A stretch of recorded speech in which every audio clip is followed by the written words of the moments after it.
हमारे घर का ब्लॉग बन रहा है, सिर्फ हमारा ब्लॉग बन रहा है, इसमें किसी की कहानी नहीं है, कि केवल मेरे घर की कहानी है। तो दोस्तों आशा करते हैं आप लोग ठीक होंगे और पूरा ब्लॉग मेरा रिक्वेस्ट है, पूरा ब्लॉग मेरा देखना, जो भी देखना पूरा ब्लॉग देखना। तो दोस्तों आज हम कितने दिन से बहुत बीमार थे, इतना बीमार थे कि हम बता भी नहीं सकते हैं कि हमारे घर में कितने दिन रोटी नहीं बनी है। रोटी क्या बने, मेरे हाथ में वीगो लगा था और एक हाथ से मुझसे खाना नहीं बन रहा था, और मेरे बच्चे भी इतना अभी कर नहीं पाते हैं कि वो अपने लिए कुछ बना लें। और इतना ज़्यादा मैं बीमार हूँ कि आप लोगों से क्या बताऊँ। किसी ने मुझे हालचाल पूछा तो बहुत जने हैं, किसी का शिकायत भी है कि जिनको हम ज़्यादा मानते थे वो मुझे एक बार कॉल करके नहीं पूछा। चलो उनका भी धन्यवाद है, नहीं पूछा। आगे से मैं थोड़ा सा ठीक हूँ, बस इतना है कि मैं आगे से बहुत पतली हो गई। चलो पतली हो गई हूँ, ठीक हो गई हूँ, और ठीक रहूँगी तो मैं फिर से मोटी हो जाऊँगी। आप लोगों की दुआ है, काम चलता रहे, खाना पीना टाइम से मिलता रहे तो आदमी मोटा हो जाता है। टेंशन नहीं होती तो आदमी मोटा हो जाता है। जब आदमी के पास 100 टेंशनें होती हैं तो वो आदमी मोटा नहीं हो पाता है। उसको घर भी देखना होता है और उसको बच्चे देखना होता है, पीछे अपना जो गांव का है वो भी देखना होता है। एक आदमी कितनी जिम्मेवारी ले सके। मेरे घर वाले 2019 में नहीं रहे, अटैक आया था उनका। 2025 चल रहा है और हम अकेले कैसे झेल रहे हैं। जो उनका काम वो भी मैं कर रही हूँ, जो हमारा काम वो भी मैं कर रही हूँ। उनका काम जैसे कि वो होते हैं, हम बीमार पड़े थे तो वो तो बाहर से काम करके रोटी हमें खिलाते, और जब मैं बीमार हो गई हूँ तो बाहर से कौन कमा के लावे और कौन रोटी खिलावे हमें, है कि नहीं।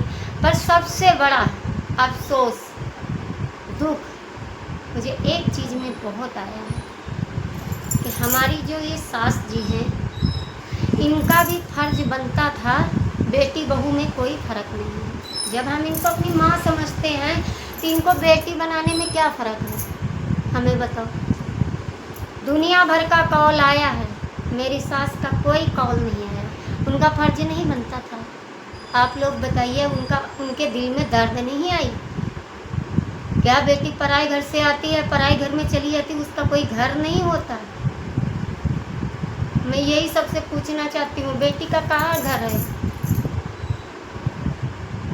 कि वो अपने घर पे जाए।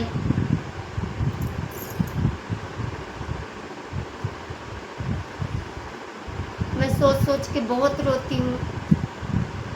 चलो हम उनके पास नहीं रहती हूँ, उनकी सेवा मैं नहीं कर पाती हूँ, मगर जितना मुझसे हो सकता है उतना मैं उससे ज़्यादा करती हूँ।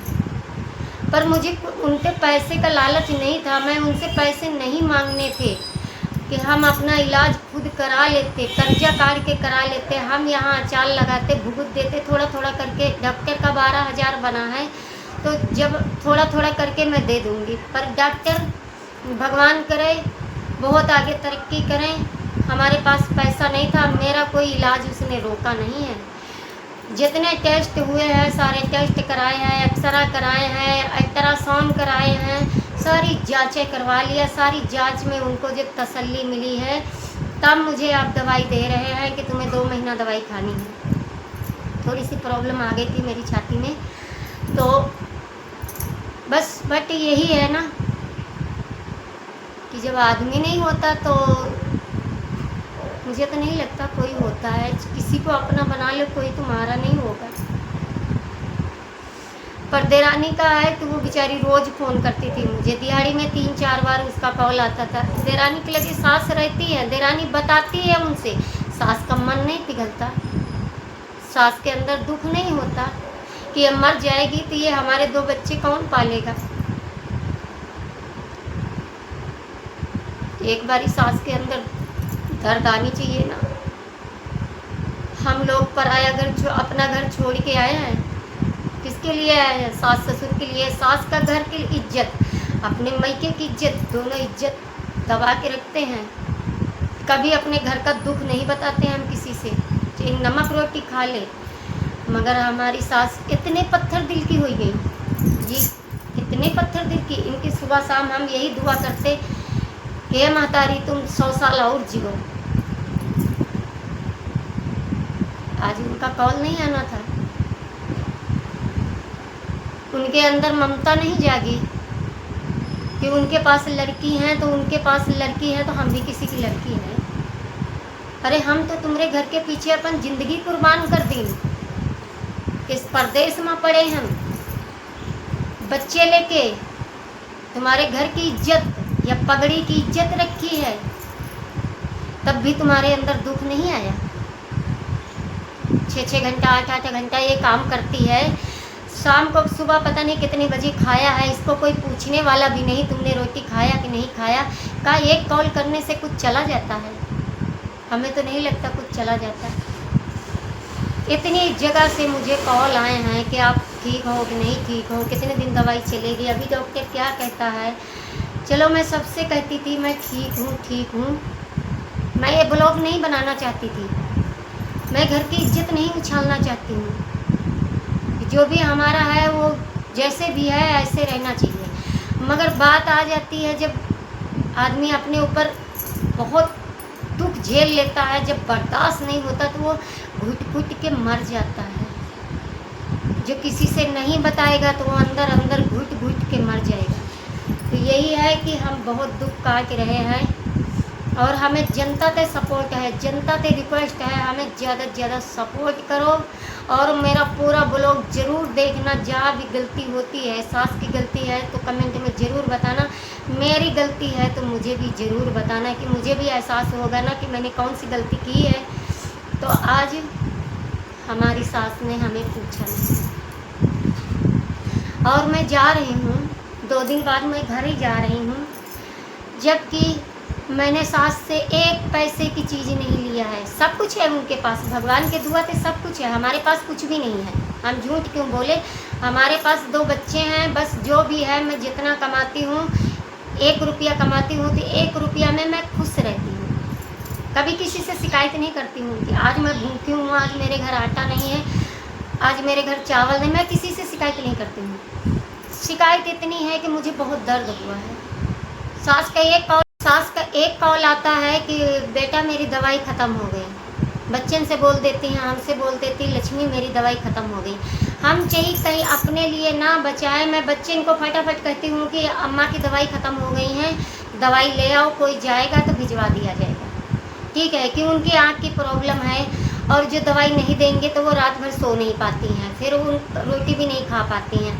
तो सास का भी फर्ज बनता था ना, ये भी किसी की भी लड़की है, अरे ये भी हमारी बहू है, हमारा बेटा नहीं है तो ये 2 बेटे जो इसके हैं वो भी हमारे ही बेटे हैं।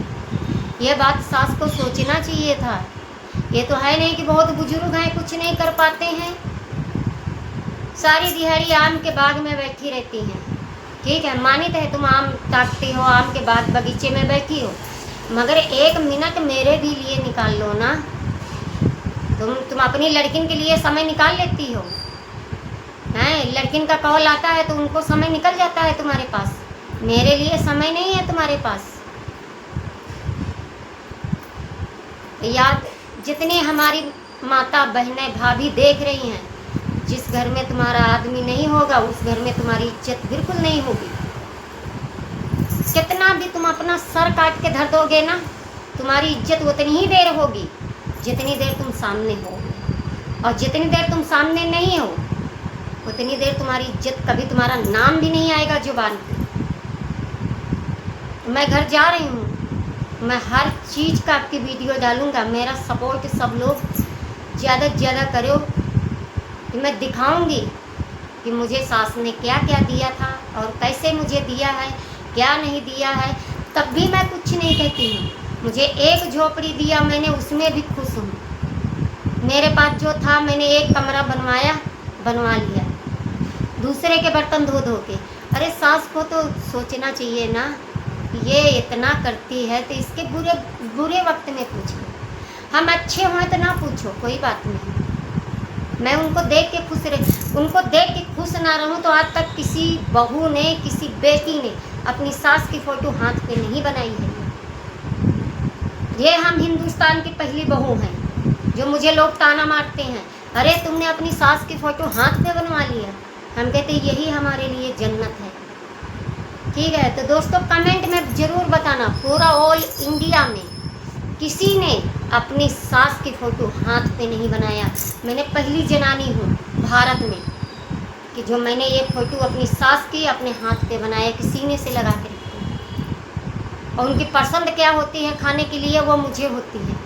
अब मुझे टेंशन होती है कि मैं ये चीज़ लेके जाऊँगी तो ये चीज़ हमारी सास को बहुत पसंद है। पर सास का भी फर्ज होना चाहिए कि अपनी बहू को एक कॉल कर ले। तो दोस्तों मिलेंगे हम नेक्स्ट वीडियो में, और जहाँ पे हमारी गलती है ज़रूर कमेंट करना और पूरा ब्लॉग देखना, और जहाँ सास की गलती है ज़रूर कमेंट करना।